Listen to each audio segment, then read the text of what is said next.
Acción, tu revista mensual de cine y series, con los mejores estrenos de cine, fichas y reportajes coleccionables, series de televisión y 4 pósters todos los meses. Búscala en tu kiosco. Hola, muy buenas amigos, amigas, seguidores, seguidoras del canal Acción Cine en YouTube.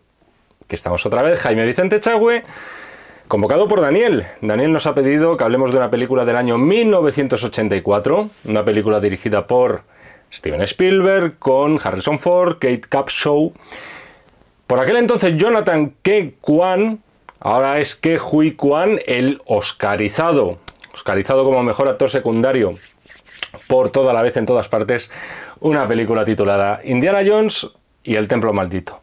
Daniel, muchísimas gracias por tu petición, de verdad, una petición además que complementa, porque además, corrígeme si me equivoco, pero creo que fuiste tú, complementa a una que me hiciste ya, creo que a camino de 2 meses, me diste la oportunidad de hablar de Indiana Jones y En busca del arca perdida. La primera parte de la que fue hasta ahora tetralogía, a la espera de que se estrene este verano, esa quinta parte del Dial del Destino.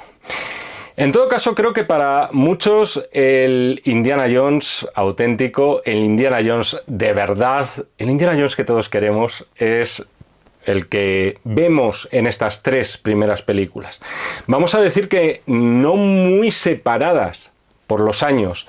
No me voy a entretener, por cierto, en este vídeo en volver a contar cuál es el inicio de un personaje como Indiana Jones, entre otras cosas, porque cuando Daniel me pidió el vídeo de En busca del arca perdida, ahí me vacié y me explayé a gusto y ya repasamos ese tema. Yo creo que en aquel vídeo sí que era pertinente hablar y enrollarme un poquito, tampoco mucho, menos de lo habitual, hablar de los orígenes de este personaje, todo lo que motivó a Spielberg y a Lucas ponerlo en pie, todo ese cine que ellos habían mamado y todas esas influencias desde su más tierna infancia le llevaron a crear un personaje propio y original como era este, etc. Era pertinente hablar de aquello en aquel vídeo por ser la primera película de esta franquicia que yo creo que ya es historia del cine. Os remito a todos los interesados, a todos los Indiana Jones filos, a ver ese vídeo de Indiana Jones en busca del arca perdida de hace unas semanas. Hace unas semanas, pueden ser 2 o pueden ser 16, como creo que es en este caso. No, eran menos, si no recuerdo mal. Me apetece, además, en este caso en concreto, dedicarle todos los minutos posibles al Templo Maldito, sin enrollarme demasiado con prolegómenos. Antes del estreno de Indiana Jones y la calavera de cristal, Indiana Jones y el Templo Maldito era considerada, no voy a decir que con mucha diferencia, pero con cierta diferencia, la peor de las 3 películas. Yo he tenido la oportunidad de hablaros en algún momento de Indiana Jones, no solamente en estos 2 últimos, contando vídeos publicados y dedicados a Indiana, sino también en ese directo que hice hace unos meses consagrado a Steven Spielberg. Y creo que Indiana Jones y el Templo Maldito, siendo casi seguro que sí, una película la que menos me gusta, en todo caso vamos a dejarlo ahí por el momento, la que me parece además que tiene a lo mejor más bajones narrativos, por así decirlo, y luego hablaremos de esto. Yo creo que pese a que nos gustaba a todos un poco menos Indiana Jones y el Templo Maldito, sí que es una película que merece cierta reivindicación. Siempre, por supuesto, desde mi humilde opinión y desde mis puntos de vista. No es una película perfecta, eso es verdad, y lo vamos a ver a lo largo de este vídeo. Pero sí es una película en la cual yo creo que se atesoran, esconde muchísimos hallazgos y tiene muchísimas virtudes, y algunas de ellas, por cierto, relacionadas con lo que es quizá es lo que menos nos importa en este tipo de cine, pero si está ahí hay que mencionarlo, y es la evolución del personaje. ¿Es la peor de las tres películas para la mayoría de la gente? Sí, y yo me incluyo dentro de ese grupo. La peor, la menos buena, si lo queréis. En este caso habría que buscar un eufemismo. Hay bastante más discusión en lo que se refiere a cuál es la mejor de las tres. Yo creo que hay mucha división y si queréis, por cierto, me lo podéis dejar en los comentarios. O mejor dicho, la mejor entre la primera y la tercera.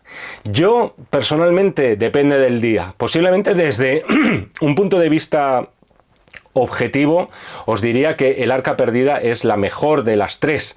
De hecho, en ese vídeo, que además era un top 10 mío personal dedicado a Steven Spielberg, acabé poniendo a Indiana Jones Arca Perdida por encima de Indiana Jones Última Cruzada. Desde el punto de vista mío, no objetivo, sino meramente sentimental, La Última Cruzada es mi favorita, creo que sí, aunque yo os digo que depende del día, muchas veces. Veo de repente El Arca Perdida y digo, ostras, es insuperable. Veo La Última Cruzada, ahí ya entró en controversia conmigo mismo. Además, La Última Cruzada fue la primera que tuve la oportunidad de ver en una pantalla grande de cine y a una edad todavía muy tierna y muy impresionable. Pero este vídeo, ya os digo, lo quiero dedicar en exclusiva, aunque no lo parezca, a hablar del Templo Maldito, que tiene mucha tela que cortar. En resumen, este Templo Maldito es una película que, estando por debajo en algunos aspectos, sobre todo narrativos, de las dos, con respecto a las dos primeras, a la primera y a la tercera, me parece una señora película de aventuras, El Templo Maldito, que además tiene algunos de los momentos más impresionantes, más terroríficos, más violentos y más acongojantes que nos ha dejado toda esta franquicia de Indiana Jones. Porque yo me atrevo a decir que si alguno de vosotros que compartís conmigo quinta generacional, posiblemente visteis esta película antes de tiempo. La visteis antes de tener los 13 añitos recomendados para poder verla, y por eso mismo la acabáis también guardando, aunque os guste un poquito menos que la primera y la tercera, la acabáis dedicando un huequito importante en vuestro corazón. Además, una película con un sentido del humor que en ocasiones, por cierto, en ocasiones, me atrevo a decir que se codea con el de la alta comedia de Hollywood. Y esto lo veremos. Por todo esto, creo que es una película que creo que no merece una calificación inferior a las 4 estrellas sobre 5 en ningún caso, y posiblemente, quizá me estoy quedando corto en media estrella. Yo creo que lo justo es un 8 redondo, 8,5 si lo preferís. Sobre este tema de lo acongojantes, por no decir otra cosa, que resultan algunas de las secuencias del Templo Maldito, creo que todos convendremos y coincidiremos a la hora de señalar en que esta película no solo es la que más miedo da de la saga, sino que además es la más violenta y la más sangrienta, sobre todo por esos momentos en concreto que todos recordáis, pero que luego os diré en este vídeo y que a mí, ya os digo, me causaron ciertas pesadillas de chavalín. Aquí notamos que lo primero de todo hay un cambio de guionistas. Ya no está Lawrence Kasdan metido en la historia. Sin embargo, sí que está George Lucas, que, mira, con la excepción de la última, de la que se va a estrenar este verano, siempre ha sido el creador de las historias de base, de las 4 primeras películas.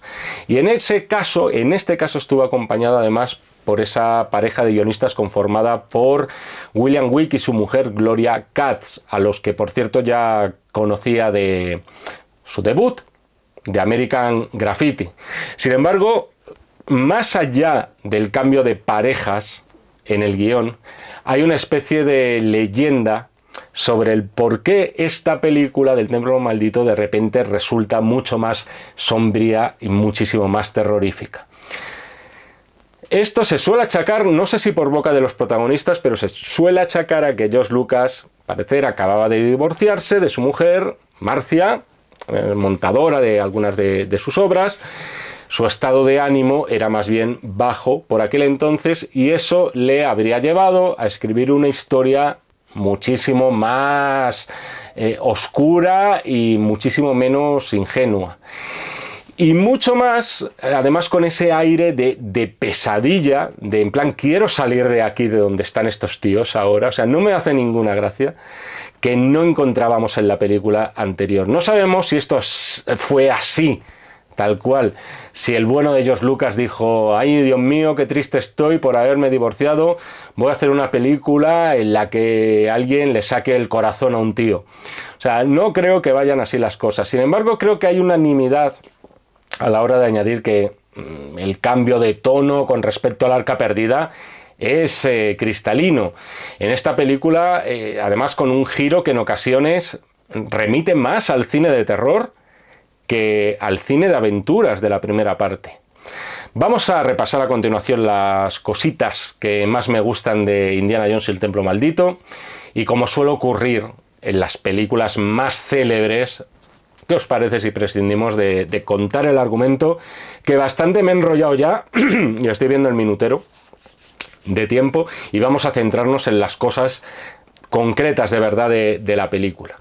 En lo primero que me quiero detener, cómo no, es en el inicio.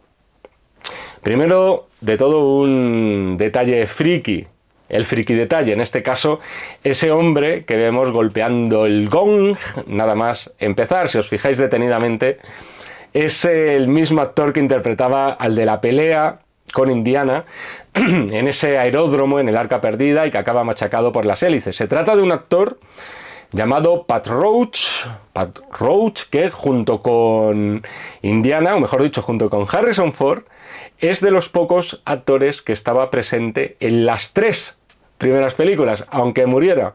Es más, en esta del Templo Maldito, al parecer, vuelve a estar presente. Después, mucho después, interpretando a uno de los asesinos que entran en el dormitorio de Indy, pero bueno, esto era simplemente el detalle. En lo que me quiero centrar del inicio de este Indiana Jones, y para mí os tengo que confesar que es mi inicio favorito de las 3 películas, como lo oís, de las 3 películas, y mira que tienen inicios espectaculares, y mira que el de la primera era además un inicio potente e importante. Para mí, posiblemente, este inicio musical es el que más me gusta de todas las películas. Leí una vez un comentario, me parece que era en YouTube, en un clip del número musical del principio, que podéis encontrar suelto, y protagonizado por Kate Capshaw. En este caso se trata de esa versión maravillosa de Anything Goes de Cole Porter, pero cantada en chino. Es un musical de corte muy clásico, el que tenemos justo al principio, muy propio de los años 40 de Hollywood. Es un musical muy propio de las coreografías de Busby Berkeley, por ejemplo. En ese comentario que leí en ese vídeo de YouTube, lo que ponía es: y después de esto, lo que ocurre es que arrancan el corazón a un tío.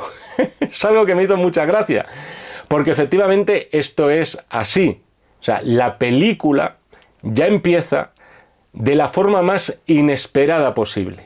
La película ya supone desde su mismo inicio una ruptura total con En busca del Arca Perdida. Empieza con un número musical. Parece que vamos a ver como algo así rollo un poco exótico y tal, pero nada más lejos de la realidad. Es un número musical. Esto es algo que ninguno podríamos haber previsto, teniendo en cuenta cómo era el inicio del Arca Perdida.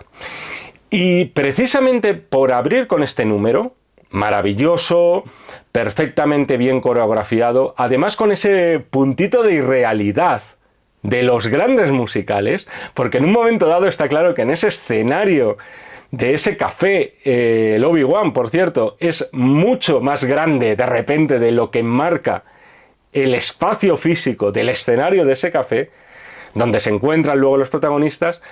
Todo esto, situado al principio, yo creo que es una forma explícita de decirnos: este viaje no tenéis ni la más remota idea de dónde os va a llevar. Pero sí que os digo una cosa, va a ser un viaje nuevo, completamente diferente al que conocíais y además imprevisible.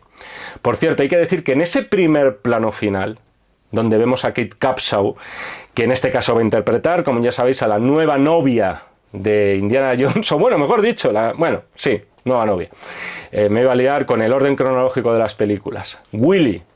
Ese primer plano final de la actriz yo creo que denota el amor de la cámara y por tanto de Steven Spielberg hacia ella. No en vano se acabaría casando con ella al cabo de unos pocos años después de romper con Amy Irving. Como veis en esta película, tanto Lucas como Spielberg atravesaron por crisis matrimoniales. El resultado fue este. Sin embargo, este número musical es solamente el principio, porque después tenemos a Harrison Ford, después tenemos a Indiana Jones, pero con smoking. Importante el detalle, con smoking, con la chaqueta de color blanco y ese guiño, como os comentaba en el vídeo del Arca Perdida, ese vídeo clarísimo a James Bond, al agente 007, una de las inspiraciones clarísimas a la hora de crear un personaje como este Indiana Jones. Ese homenaje a 007 está también presente en ese tipo de aventura en la cual James Bond podría haber protagonizado, por lo menos en lo que se refiere al inicio mismo de la película. Estamos con ese intercambio del diamante. El diamante con el veneno, el diamante y después con la búsqueda de ese antídoto. Una película de Indiana siempre empieza con la aventura a su mitad. Esto es canon dentro de lo que es la franquicia.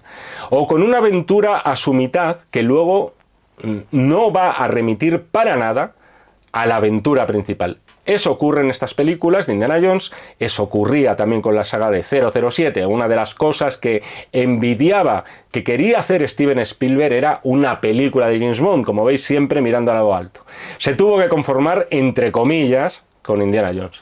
Aquí sucede exactamente lo mismo. Ese diamante del cual no tenemos ni puñetera idea de lo importante que es, ni qué es eso de Nurachi que se menciona, ni ese primer emperador de la dinastía Manchú, pero que todo por algún motivo parece extremadamente importante. Y en realidad no importa absolutamente nada que no lo sepamos, porque estas películas, y ya lo dije del anterior, esto es la aventura por la aventura. Hemos tenido un musical, hemos tenido este momento James Bond, y ahora viene lo que os decía antes de un poco de la alta comedia de Hollywood. Tenemos el momento Screwball Comedy, que podría haber figurado perfectamente en alguna película de Howard Hawks tipo La fiera de mi niña, que es la búsqueda del diamante y del antídoto con los hielos de por medio. Por ejemplo, cuando se cruzan Willy e Indiana y uno pregunta ¿dónde está el antídoto? Y la otra pregunta ¿dónde está el diamante? Con esas chicas chinas del número musical saliendo corriendo por patas de allí. Es puro Screwball Comedy todo esto, pero llevado a la acción, llevado al suspense que suele predominar en las cintas de Indiana. Todo esto, por cierto, ya os lo he dicho, en el Club Obi-Wan, como bien lo sabéis, uno de los numerosos guiños que se hacen en la trilogía a Star Wars. No han pasado ni 5 minutos de película y ya hemos tenido 3 experiencias, como os decía, totalmente diferentes: el musical, el cine más tipo Bond y la Screwball Comedy. Y ese momento de la búsqueda del diamante y del antídoto es verdaderamente gracioso. Ya no solamente la intención de hacer comedia alocada, sino que es que de verdad, es que funciona de verdad.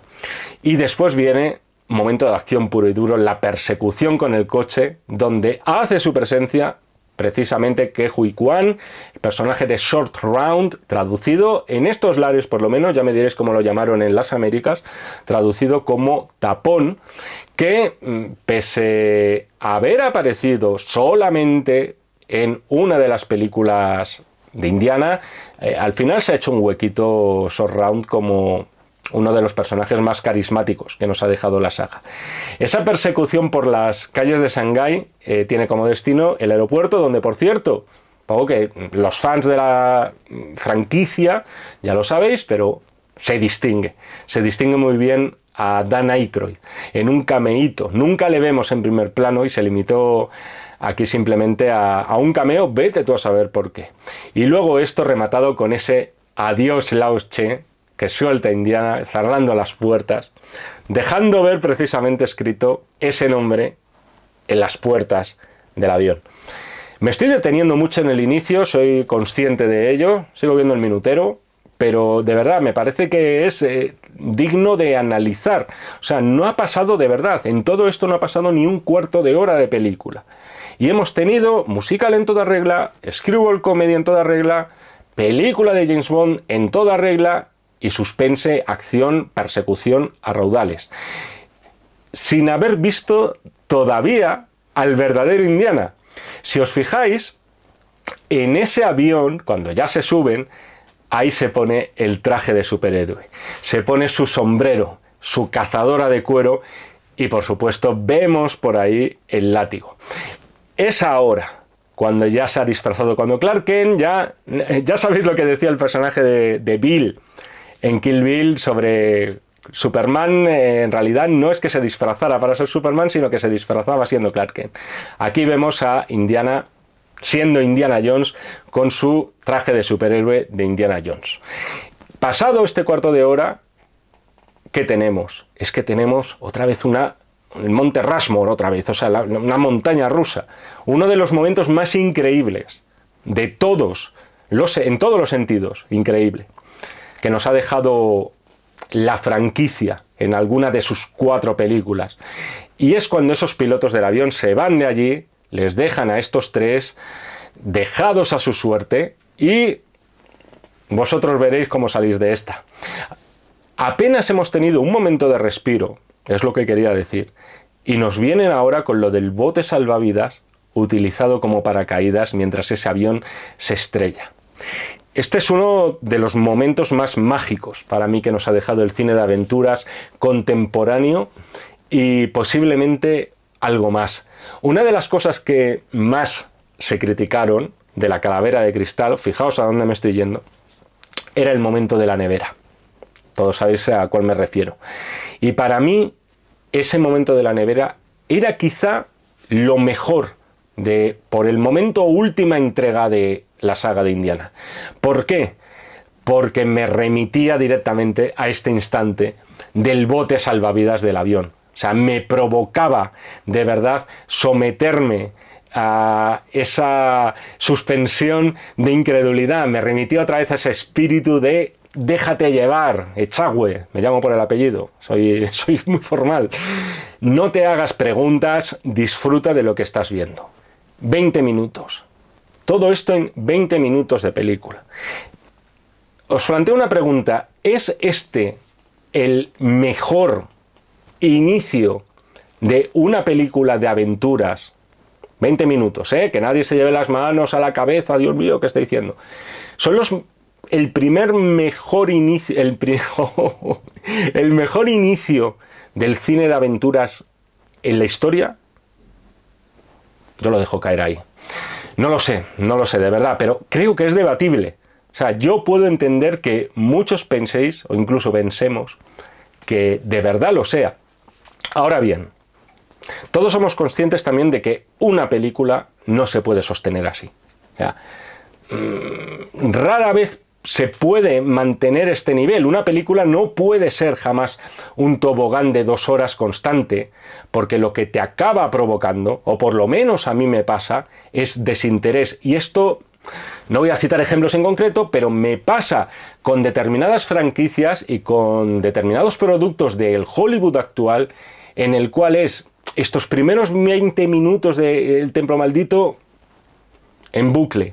Y personalmente pierde toda la magia, pierde toda la capacidad de sorpresa y a mí me acaba saturando y me acaba desinteresando lo que estoy viendo. Pero ese soy yo, que soy muy raro. Aquí hemos tenido ese tobogán maravilloso, ese parque temático de atracciones durante los primeros 20 minutos. Y en realidad lo que vamos a ver es que no toda la película va a ser así. No va a ser así porque no funcionaría. De lo que se trata es de que dar impulso, tomar carrerilla, una carrerilla espectacular de 100 metros lisos, pero para tomar impulso para lo que va a venir a continuación. Otro debate sería ¿lo logra?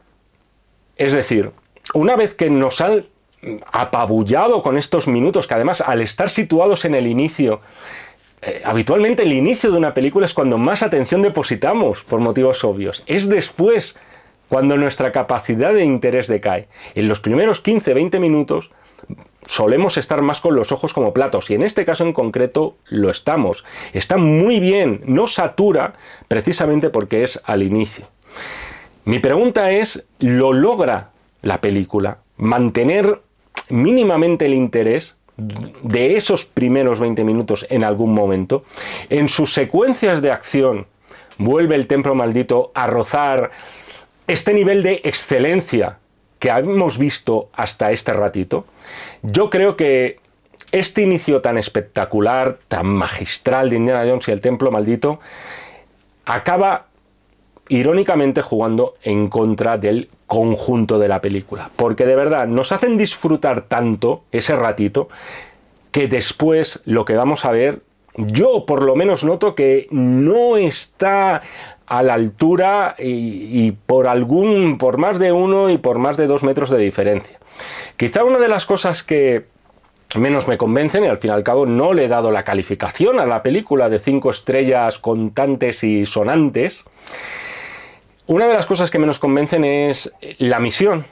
Es que es así de simple, la misión principal que lleva a cabo Indiana Jones. Hay que tener en cuenta que en la primera y en la tercera teníamos dos objetos realmente míticos y místicos, y además con una relación muy estrecha con la cultura judeocristiana, como eran el Arca de la Alianza en la primera y el Santo Grial en la tercera. ¿Qué ocurre en este caso? El objeto clave son esas piedras Sivalingan, esas piedras que protegen esos poblados indios, hindúes.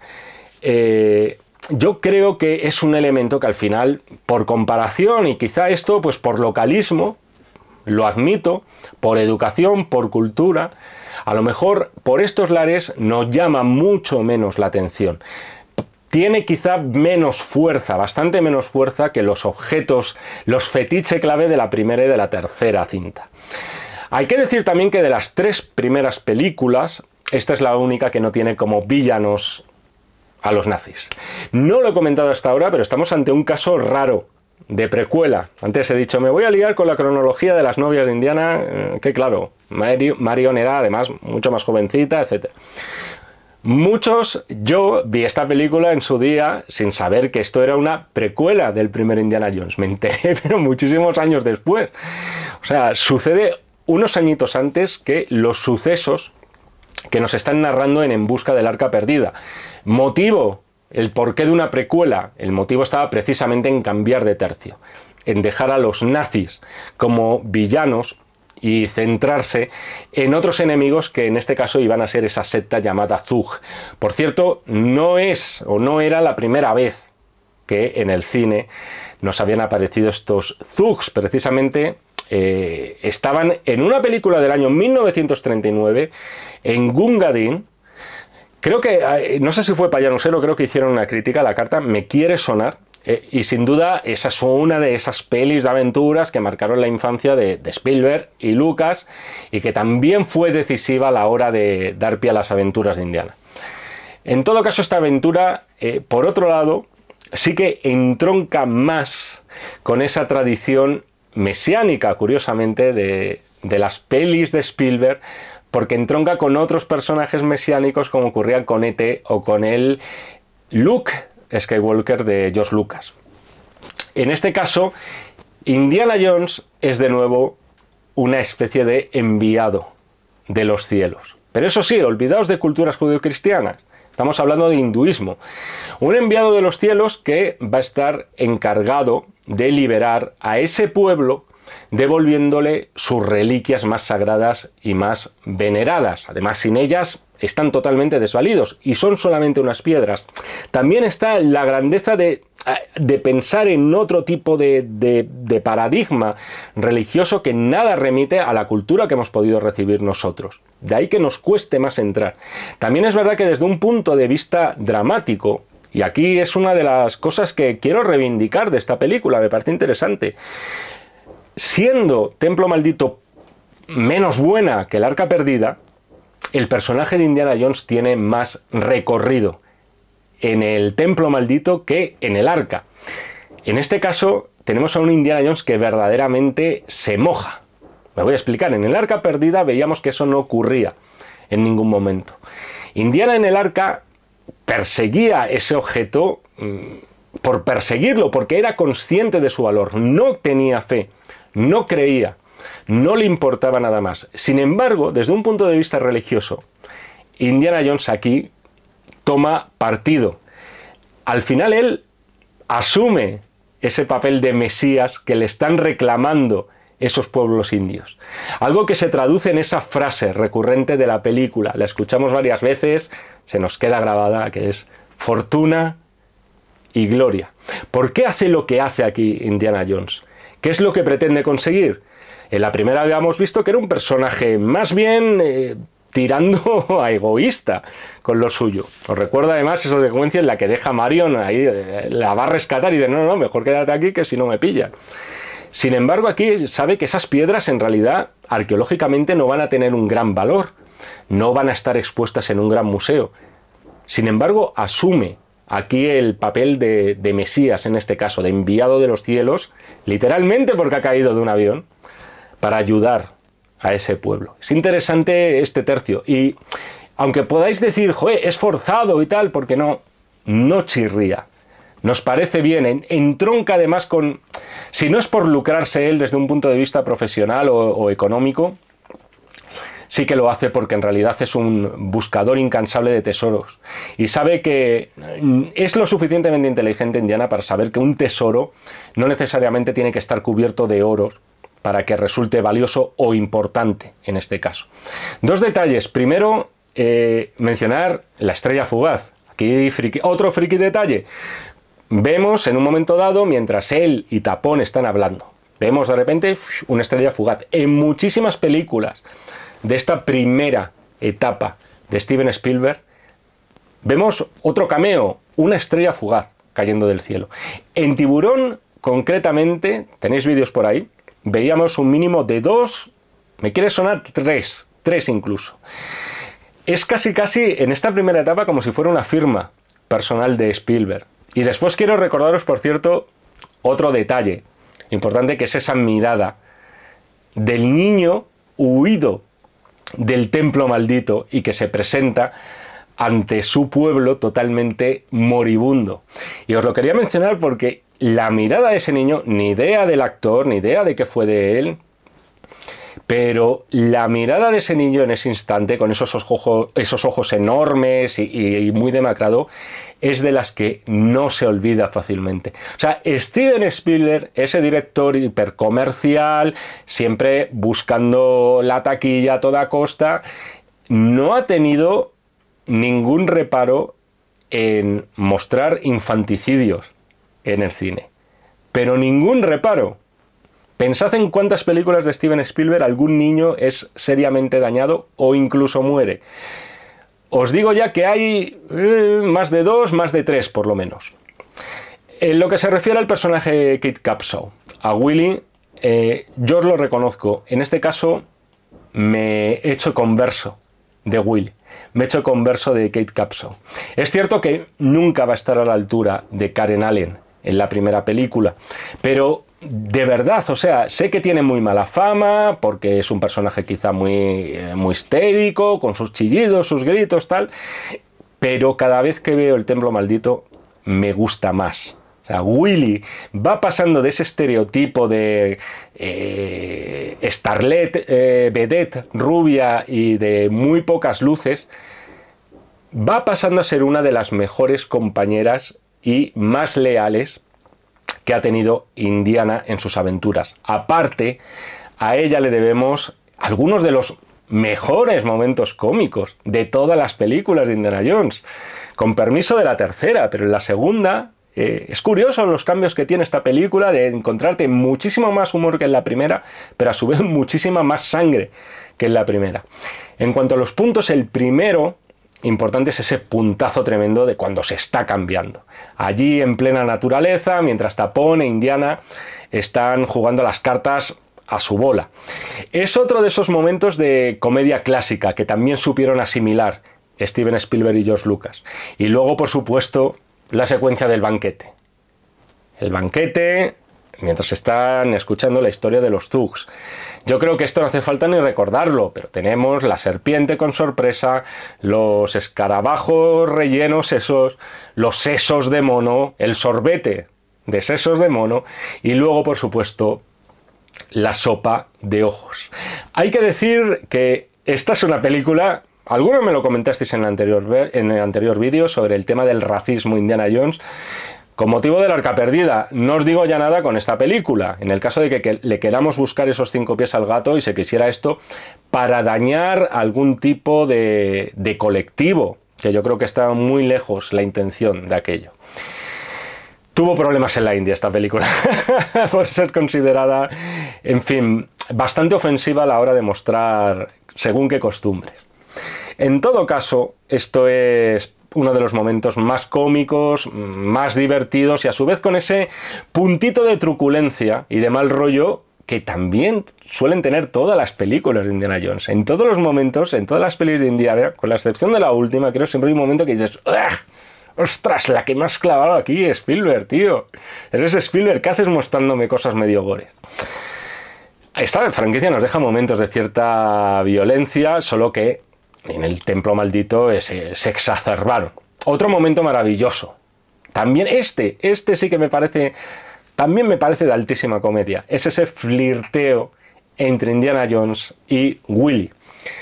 Muy de comedia clásica, muy de comedia de guerra de sexos que podíamos encontrar, de aquellas cintas de tipo La costilla de Adán, Spencer Tracy y Katharine Hepburn, donde tanto el hombre como la mujer no dan su brazo a torcer. Son súper tozudos los dos. Y aquí es donde digo que el personaje de Willy para mí va sumando enteros. Y poco a poco va demostrando que no es solamente esa rubia oxigenada con muy poquito en la cabeza que se nos había pintado desde un principio. Está, por cierto, genial en esta secuencia de no va a venir, no va a venir. Una se tumba en la cama, el otro también. Está genial el montaje paralelo que se monta, valga la redundancia aquí, Steven Spielberg. El de Willy es un personaje que empieza muy bufonesco y que yo creo que en este caso el doblaje en español, iba a decir, que no ayuda a que parezca un bufón o una bufona en este caso. Pero sí, he hecho la comparación ahora y ayuda a que lo parezca. Suena muy diferente, de verdad, en su versión original. Pero Willy va creciendo poco a poco en la película y poco a poco va poniéndose a la misma altura de Indy. Es algo inverso, por cierto, a lo de Karen Allen, a lo de Marion. Marion empezaba en la primera altísimo, muy al nivel de Indy, con su duelo de chupitos y el puñetazo indiano y todo eso, y sin embargo acaba más en segundo plano, por así decirlo. Además, todo este momento de ligoteo entre ambos que os contaba me gusta porque está resuelto con lo que Hitchcock llamaría, en este caso, sorpresa. Ya sabéis, él diferenciaba entre suspense y sorpresa, y yo creo que este es un claro caso de sorpresa. No te lo esperas. No te esperas en ningún instante, porque estás teniendo esa secuencia de, ya os digo, de alta comedia. Entonces no te esperas ese intento de asesinato por la espalda a Indy. Luego, además, resuelto con esa maravillosa imaginación que tenían Spielberg y Lucas para la violencia en estas películas, con ese asesino que acaba colgado en el ventilador.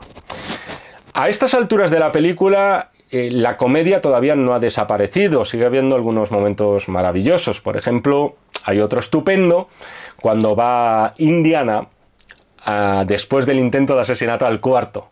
de Willy. Ella, por supuesto, no tiene ni idea de lo que acaba de buscar. Él piensa que va a ir allí a, bueno, a yacer con ella, ¿no?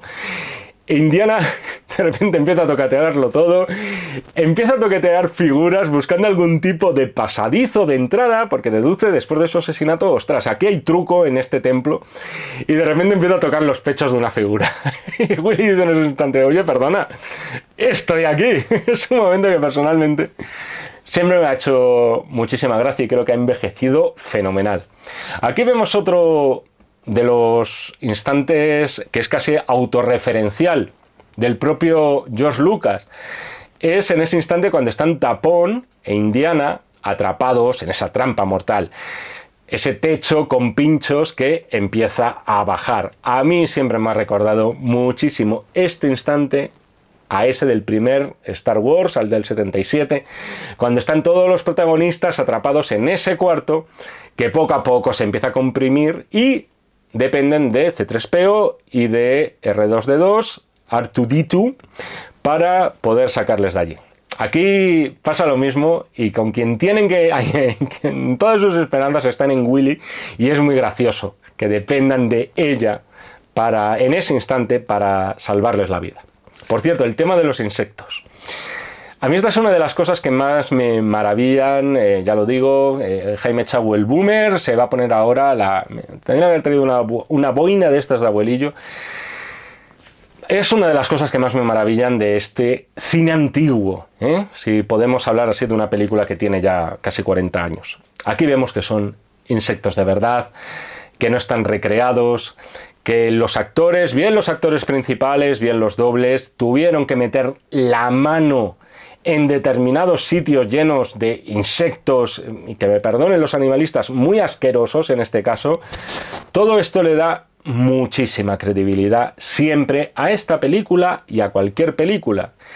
Y todo esto, a día de hoy, ya sabéis cómo sería resuelto.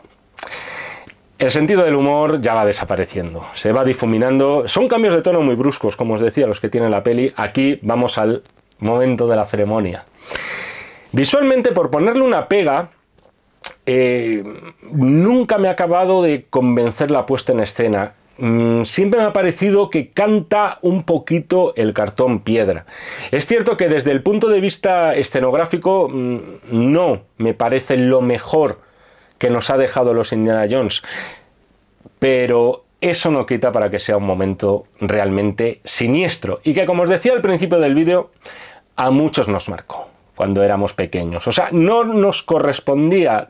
Tendría que haber habido ahí un adulto que dijera cortinilla, 2 rombos. No nos correspondía ver aquello con 6 o 7 años. No nos correspondía ver esa jaula caer del techo, ver ese pobre diablo, nunca mejor dicho, enjaulado, ver cómo le es arrancado el corazón y, en definitiva, ver ese sacrificio humano al grito de Kalima, Kalima. Además, escuchando el latido del corazón poco a poco acelerándose y subiendo de intensidad. No nos correspondía. Además, todo esto vamos a decir que de forma bastante explícita. Esto no es en plan, ay, es que posiblemente, claro, yo de pequeño creías ver más de lo que en realidad te mostraban. Sigue siendo bastante explícito este momento. Visto hoy, sigue siendo realmente objetivo para ser esta una película considerada para niños. No sé si infantil, pero sí juvenil. Sigue siendo realmente sangriento. Vemos además la mano de el gran villano, que no está nada mal, por lo menos desde un punto de vista del atrezo. Cuestión diferente ya es que se profundice demasiado en él, como en otros villanos de las películas. Es verdad que los villanos de Indiana, por lo que sea, nunca han sido lo especialmente memorable. Siempre han sido más memorables son las mujeres, las novias, las compañeras de Indiana, los amigos de Indiana, más que los villanos. Pero en este caso, estéticamente, que es la palabra que buscaba, iba a hacer un chiste malísimo, mola mucho ver a Molarrán en este caso, y no quería hacer un chiste. Mola mucho ver cómo con esa sonrisa realmente diabólica mete su mano en el pecho de ese tipo y saca de allí lo que es un corazón palpitante. Además, con esa música infernal que escuchamos, que tampoco es lo más tranquilizador del mundo. Hombre, por el amor de Dios, la música, tío. ¿Es que íbamos a pasar un vídeo de Spielberg sin hablar de Williams o un vídeo de Indiana sin hablar de Williams? Es obligatorio mencionar la enormérrima labor de John Williams, que además para cada película de Indiana Jones, lejos de repetirse, las películas de Indiana, la banda sonora de los Indiana va mucho más allá del leitmotiv que todos conocemos.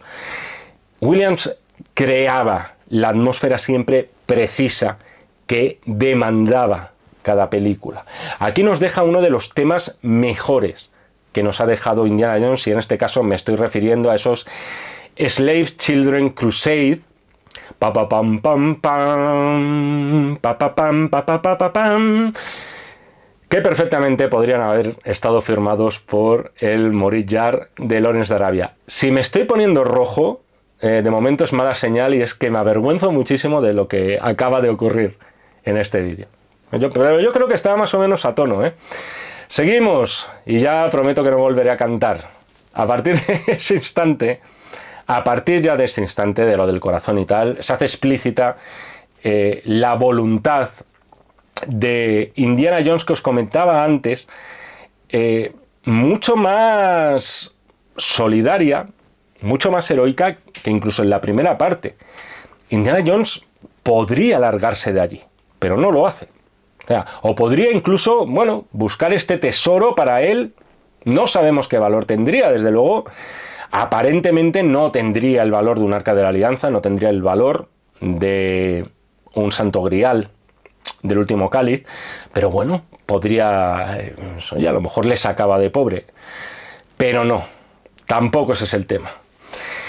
Tampoco es buscarlo y meter ese tesoro en el museo, como decía repetidas veces en la última cruzada. En este caso va en busca de esas piedras simplemente para devolvérselas a su dueño. O sea, aquí hay una toma de postura, vamos a decir moral, por parte del héroe.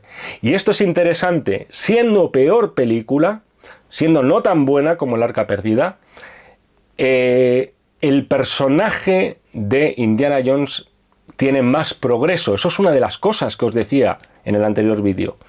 No busquéis demasiado arco de personaje en El Arca Perdida, porque yo creo que no lo hay.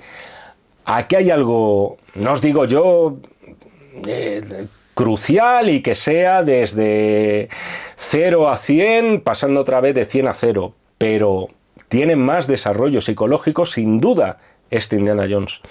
Volviendo otra vez al tema de lo terrorífico, hay que decir que no sé cómo muchos de nosotros de niños salimos más o menos normales después de ver esta película, porque también el tema de, y vuelvo aquí al maltrato infantil, no de Spielberg, sino el que refleja Spielberg en bastantes más películas de las que nos parece, con aquellos niños aquí esclavizados a golpe de látigo y a los que se cargan, por cierto, sin pestañear después. Luego también está ese instante, me voy a olvidar, este también es potente, en el que lo obligan a Indiana Jones a beber esa sangre para transformarle en un miembro más y obediente de esa secta Zug. Es además un momento alucinógeno, el de la transformación de Indiana Jones. Aquí le vemos rodeado entre velas, sufriendo además unos espasmos extrañísimos. Y se me vienen a la cabeza, por cierto, de nuevo resonancias de Star Wars.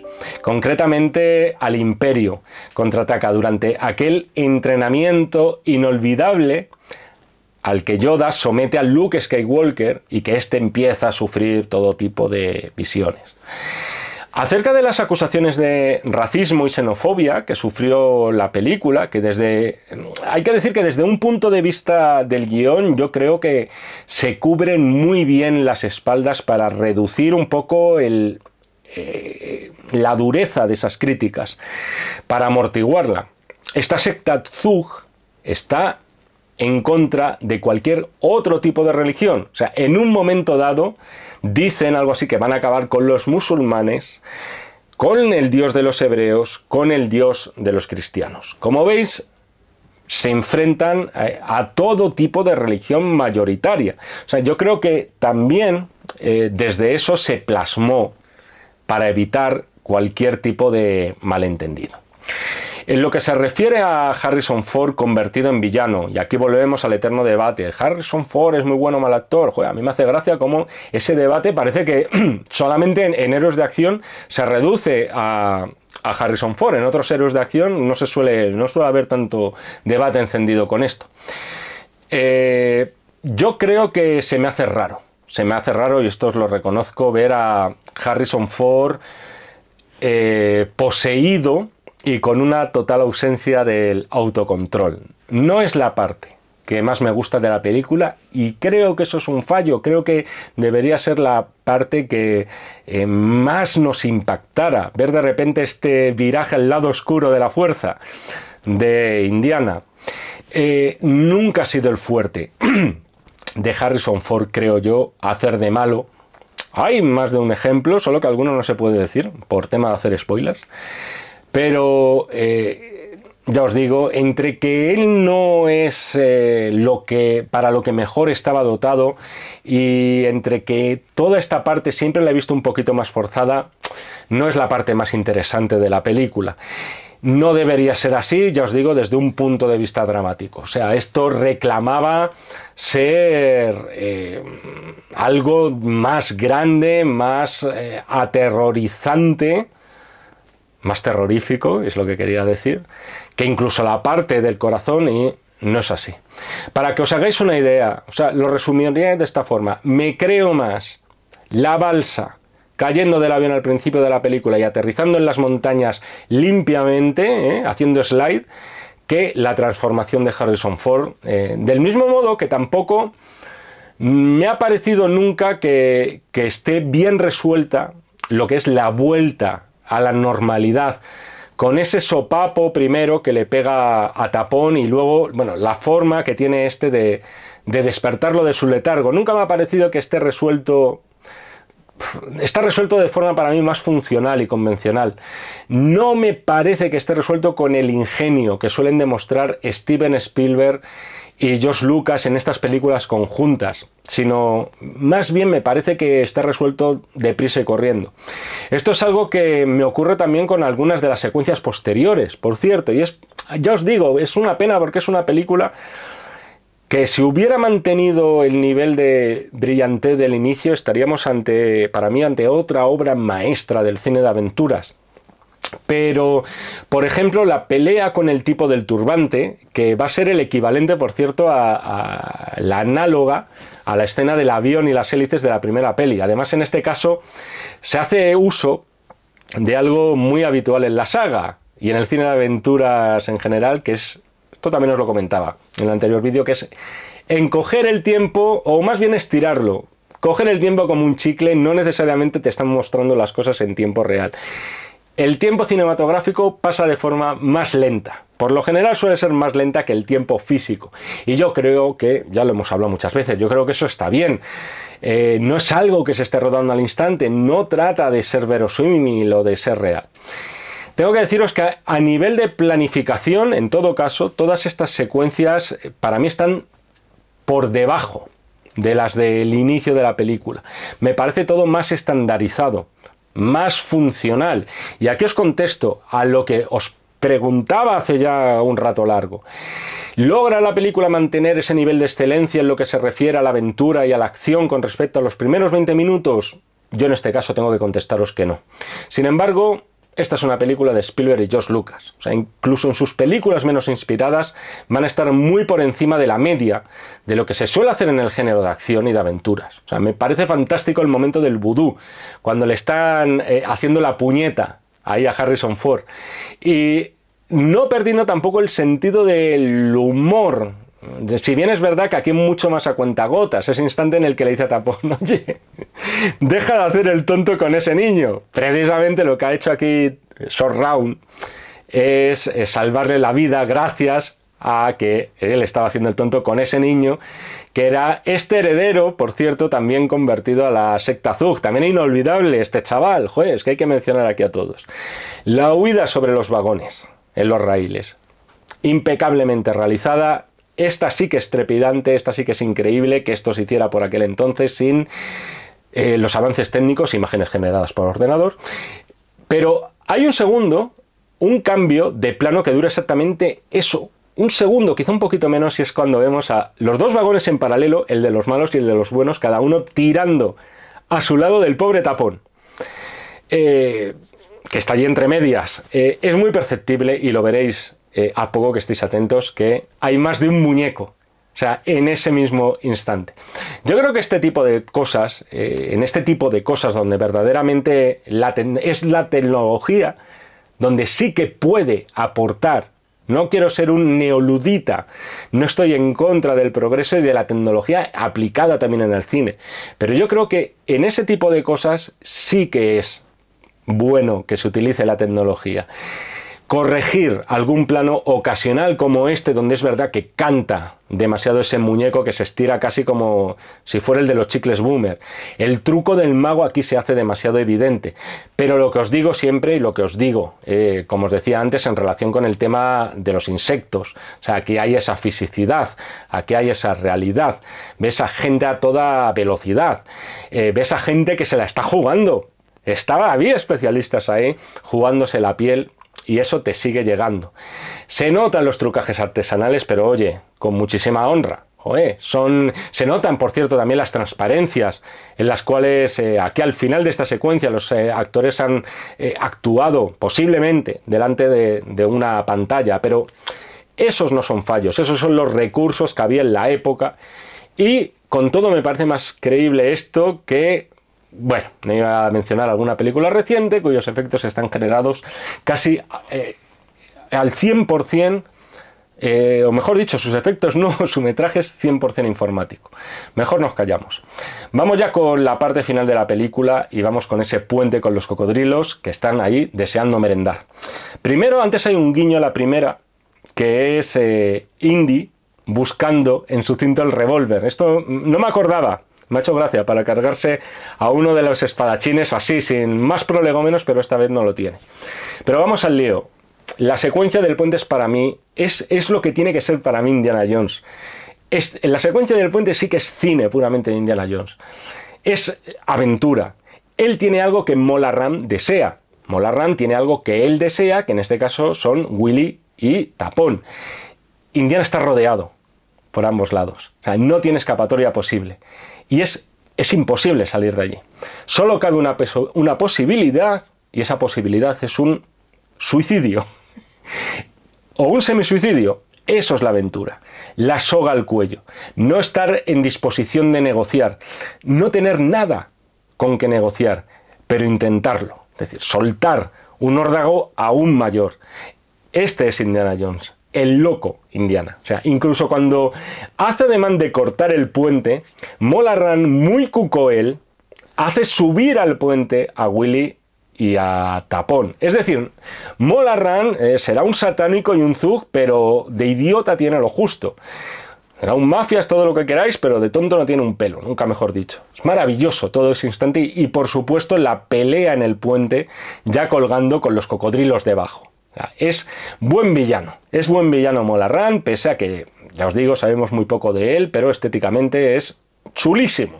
O sea, un tipo además muy miserable, o sea, muy asqueroso y muy asesinable, tirando ahí a sus súbditos para salvar su diabólico culito.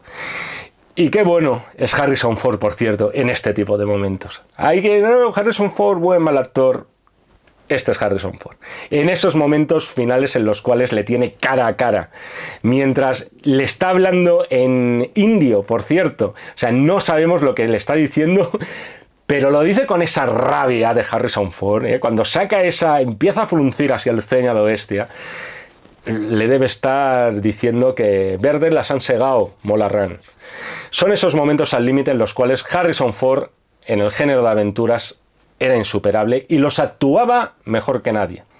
Finalmente las piedras caen al río, pero Indy tiene la principal y aquí vuelve el Mesías. El Mesías regresa al pueblo, el Salvador ha obrado el milagro. Vemos además que se cumplen muchos de los pasos de lo que siempre mencionamos, creo que todos los videocríticos a nivel mundial, worldwide, que es el tema del mito del héroe, el camino del héroe o el monomito. El inicio de la aventura, los desafíos, los ayudantes. Aquí hemos tenido la muerte del héroe, por cierto, hemos tenido también la resurrección del héroe y por supuesto su llegada triunfal al pueblo. Y luego cómo remate esa peleita de enamorados entre Indiana y Willy, también muy digna de la comedia clásica, de la comedia de la lucha de sexos, en este caso, por cierto, con un látigo mediante, pero eso sí, utilizado con suavidad. En todo caso, él lo decía, Spielberg, Indiana no se queda con la chica al final, me quedé yo. Y hasta aquí la crítica a la carta de Indiana Jones y el Templo Maldito. Daniel, 1.000.000 de gracias. 1.000.000 de gracias por pedírmela. Espero que la hayas disfrutado. Espero que la hayáis disfrutado todos.